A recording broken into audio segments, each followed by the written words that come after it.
En el año 1940, el oficial nazi de alto rango Gottlob Berga impulsó un plan para crear una fuerza constituida por convictos que se encontraran en prisión por diversos delitos con el fin de destruir a las ciudades partisanas sin piedad alguna. Es así como, a cambio de la promesa de que sus condenas fueran disminuidas, cientos de violadores, pirómanos y pederastas conformaron un ejército capaz de cometer calamidades jamás vistas y acabar con la vida de miles de personas con un alto nivel de perversión y sadismo. Al mando se encontraba Oskar Dillenwanger, un veterano de guerra con un prontuario tan despiadado como el de sus efectivos. Esta brigada, dispuesta a todo y carente de límites, fue una de las divisiones más polémicas e infames de las filas del nazismo. Estamos hablando de las SS Sturmbrigade Dillenwanger. Era tal la violencia desplegada por estos ex-convictos que hasta los propios miembros del partido nazi pedían la disolución de esta fuerza. Mein Führer, esos hombres son unos auténticos sinvergüenzas, denunció el SS Gruppenführer Hermann Fegelein, ni más ni menos que a Adolf Hitler, luego de observar en acción a esta inescrupulosa división. Entonces, ¿por qué se formó la SS Sturmbrigade Dillenwanger? ¿Qué tipo de atrocidades cometieron y cómo fue el final de este oscuro batallón? No te muevas de tu pantalla porque en los próximos minutos te contaremos todo acerca de la Brigada Dillenwanger, la perversa división militar nazi integrada por criminales que aterraba a cualquier oponente que tuviera enfrente. ¿Estás listo? Pues entonces, prepárate para viajar en el tiempo. Con el comienzo de la Segunda Guerra Mundial, los distintos oficiales de alto rango intentaron sugerir sus ideas al Führer para ponerlas en práctica en distintos aspectos del conflicto. Uno de ellos fue Gottlob Berga, funcionario de las SS y miembro del Parlamento alemán, quien diseñó una polémica propuesta. Berga expuso su intención de crear una brigada militar conformada por criminales que estuvieran cumpliendo su condena. De esta forma, como recompensa por luchar en el frente, los convictos lograrían reducir la duración de sus penas. Más allá de un claro rechazo de las autoridades ante esta polémica iniciativa, Adolf Hitler dio el visto bueno y el 15 de junio de 1940 autorizó la creación del Comando Cazador Furtivo Oranienburg. En un principio, este comando estaba integrado por presos a causa de delitos de caza furtiva en bosques. Luego de reclutar en distintas cárceles y campos de concentración, esta brigada lograría reunir tan solo 300 efectivos. Al observar que no lograban congregar la cantidad de cupos exigidos para conformar una delegación, las SS decidieron sumar a otro tipo de prisioneros.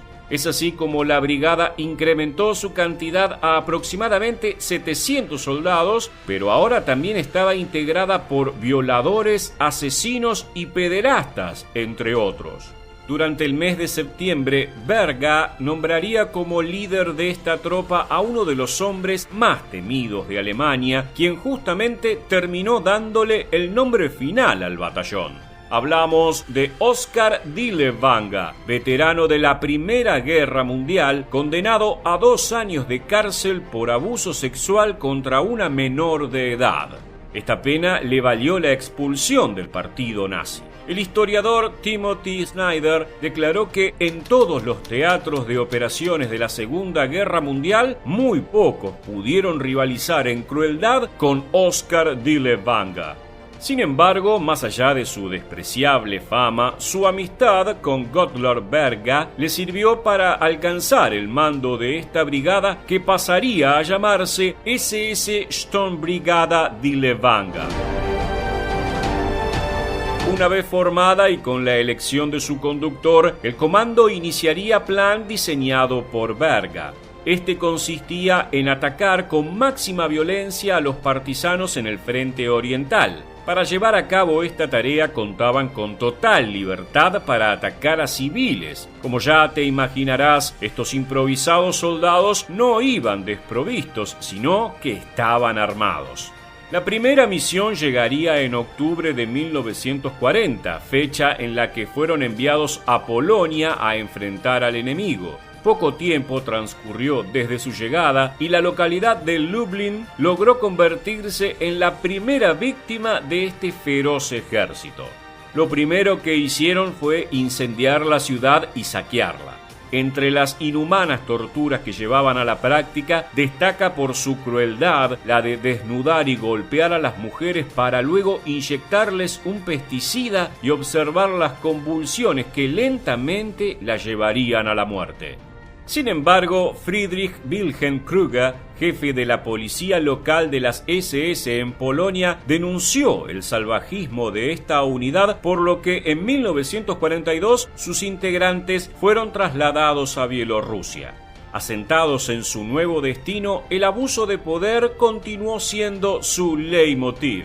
Si bien la orden de sus superiores indicaba que debían únicamente castigar a aquellos individuos que hubieran colaborado con los partisanos, la brigada Die Vanga decidió ir más allá.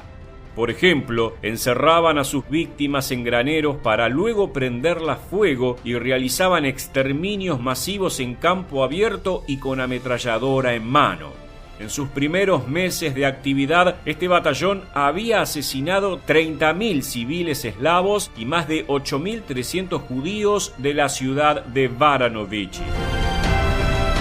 Más allá de su sádica conducta, su capacidad combativa era ineficaz, por lo que en los primeros meses tuvieron que renovar las fuerzas debido a las bajas producidas. A finales de 1943 solo contaban con 269 hombres, por lo que debieron sumar otro batallón de 1.000 convictos. A mediados de 1944, cuando la Unión Soviética inició la operación Bregasion, nuevamente disminuyó el número de soldados debido a su inexperiencia en combate. Posteriormente, durante el levantamiento de Varsovia en ese mismo año, los casi 650 efectivos que quedaban recibieron la orden de acabar con el enemigo sin importar los métodos aplicados. Esto les dio rienda suelta y excedieron incluso sus propios límites al violar mujeres, matar niños o incluso cortar partes del cuerpo de sus víctimas. Uno de los episodios más recordados fue cuando asesinaron salvajemente a decenas de profesores mientras dictaban clases en la Universidad de Varsovia. Lo mismo hicieron con enfermeros y pacientes del hospital de Płock. Fue ante estos hechos que, paradójicamente, varios oficiales de alto rango del nazismo alertaron a Hitler de la barbarie de estos inescrupulosos hombres. En consecuencia, la brigada fue trasladada a Eslovaquia para acabar con el levantamiento nacional. Fue por esta batalla que Oskar Die Vanga ganó la Cruz de Caballero y con esa mención se lo consideró merecedor de un incremento en su batallón a 4.000 miembros y el ascenso del comando, que ahora se llamaría Brigada SS Die Vanga. De todas formas, el final de este pelotón era inminente. Luego de haber batallado en Hungría y por segunda vez en tierras eslovacas, a finales de 1944, la inexperiencia de los soldados hizo que una vez más disminuyera alevosamente la cantidad de efectivos. En febrero de 1945, gran parte de la brigada Die Vanga abandonó Eslovaquia debido a las innumerables deserciones a sabiendas de que la guerra ya estaba perdida. El 3 de mayo de ese mismo año, 700 supervivientes de este polémico batallón se entregaron ante los aliados. Sorpresivamente, ninguno de ellos pudo ser juzgado por falta de pruebas. El único que recibió su condena fue Oskar Die Vanga, quien fue duramente torturado y asesinado por soldados polacos y voluntarios de la Francia Libre. Es así como llegamos al final del video y queremos preguntarte: ¿crees que las acciones que ponían en práctica estos expresidiarios eran incluso más violentas que las que podía llevar a cabo un soldado nazi convencional? Al comenzar la Segunda Guerra Mundial, Adolf Hitler tenía la firme convicción de que debía acabar con sus enemigos, es decir, aquellos que profesaban una ideología opuesta a la suya. Es por eso que requirió de una fuerza especializada en asesinar despiadadamente a cualquier persona que no cumpliese con los requisitos del Führer. Es así como se creó el Einsatzgruppen, un conjunto de escuadrones de ejecución encargado de quitarles la vida a los judíos, gitanos, líderes políticos, entre otros. Con el paso de los años, no solo incrementaron la cantidad de muertos, sino que también utilizaron nuevos métodos de exterminio masivo con el fin de agilizar su trabajo e incrementar su efectividad. Los efectivos del Einsatzgruppen asesinaron a más de 2 millones de personas, de las cuales más de la mitad eran judías. Pero sin lugar a dudas, lo más llamativo de este grupo fue su plan de asesinar a la comunidad judía radicada en Medio Oriente y la Palestina británica. Entonces, ¿quiénes eran los Einsatzgruppen y qué tipo de atrocidades cometieron durante la Segunda Guerra Mundial?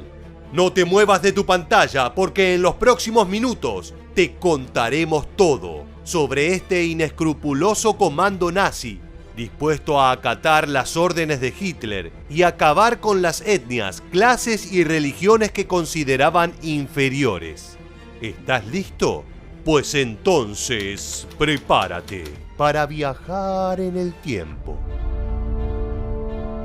En los meses previos al inicio de la Segunda Guerra Mundial y pocos meses después de su comienzo, el equipo militar Einsatzgruppen no tenía ni las tareas ni la autoridad que alcanzó hacia finales de la guerra.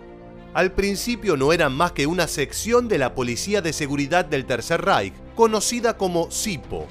En 1938, cuando Alemania invadió Austria, y en marzo de 1939, cuando hicieron lo propio en Checoslovaquia, el cuerpo de los Einsatzgruppen tenía la tarea de acompañar a las fuerzas militares en sus avances para servir como unidades móviles del Servicio de Seguridad Nazi y la SIPO.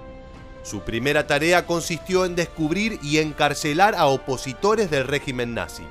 A su vez, en esta época interrogaron a altos funcionarios públicos y llegaron a arrestar a aproximadamente 10.000 comunistas checos y civiles alemanes. En septiembre de 1939, el Einsatzgruppen pasó a ser una división de la Oficina Principal de Seguridad del Reich. Allí sus tareas consistían en eliminar a aquellos considerados indeseables dentro de la población de Alemania. A su vez, entre 1939 y 1941, se les encomendó colaborar con el programa Action T4, que tenía como objetivo el exterminio sistemático de personas con discapacidades físicas o mentales y pacientes de hospitales psiquiátricos. Durante la preparación de la ocupación de Polonia, el grupo fue reformado e integrado por aproximadamente 4.200 efectivos, principalmente de las SS y la policía, y dirigidos por el SS Obergruppenführer Bernhard Best. Así, la nueva formación fue dividida en subgrupos llamados Einsatzkommandos, integrados por individuos con formación académica, educados con experiencia militar y lealtad ideológica al nazismo. Una vez comenzada la invasión, el encargo que recibieron estas filas fue concreto: matar a líderes polacos, tales como intelectuales, miembros del clero, maestros e integrantes de la nobleza. Según dijo el mismo Adolf Hitler, donde haya líderes polacos, deben ser asesinados, por muy duro que parezca. Otro de los grupos a los que mandó aniquilar fue el de los judíos. Incluso recibieron instrucciones sobre el tipo de trato que debían recibir aquellos que no fueran asesinados. Su misión era arrestarlos y concentrarlos en guetos cercanos a las líneas ferroviarias para facilitar los futuros traslados. A finales de 1939, 65.000 personas habían perdido la vida y muchos de estos asesinatos fueron llevados a cabo sin cumplir las reglas de guerra de la Convención de Ginebra. Incluso algunos comandantes y oficiales externos al grupo mencionaron disparos no autorizados, saqueos y violaciones. En el libro Einsatzgruppen, escrito por Mikhail Prasson, un soldado ucraniano de las SS, Stepan Farmiga, declaró que los miembros de esta organización casi nunca estaban en el frente, sobre todo se situaban en la retaguardia, asesinaban personas sin piedad y tenían derecho a todo, sin matices. No era una unidad de combate, trataban a sus víctimas sin miramiento. Si algo no iba bien, fusilaban sin preguntar. Durante la Operación Barbarroja en la Unión Soviética, los Einsatzgruppen acompañaron a las tropas de la Wehrmacht. Allí formaron 4 escuadrones. El A, el grupo más numeroso con 1000 hombres, se encargó de los estados bálticos como Letonia, Lituania y Estonia. El B, con 655 efectivos, se ocupó de Bielorrusia y el distrito de Smolensk. El C, con 700 soldados, luchó en Ucrania Central y del Norte, y el D, con 600 integrantes, hizo lo propio en el sur ucraniano, Crimea y Ciscaucasia. El nuevo modo de asesinato consistía en reunir a las personas en barrancos o fosas, forzarlas a quitarse sus abrigos y entregar sus efectos personales y ejecutarlas. Posteriormente arrojaban sus cuerpos dentro del barranco. A su vez, una de las masacres más escalofriantes en las que participaron fue la de Babi Yar en Ucrania.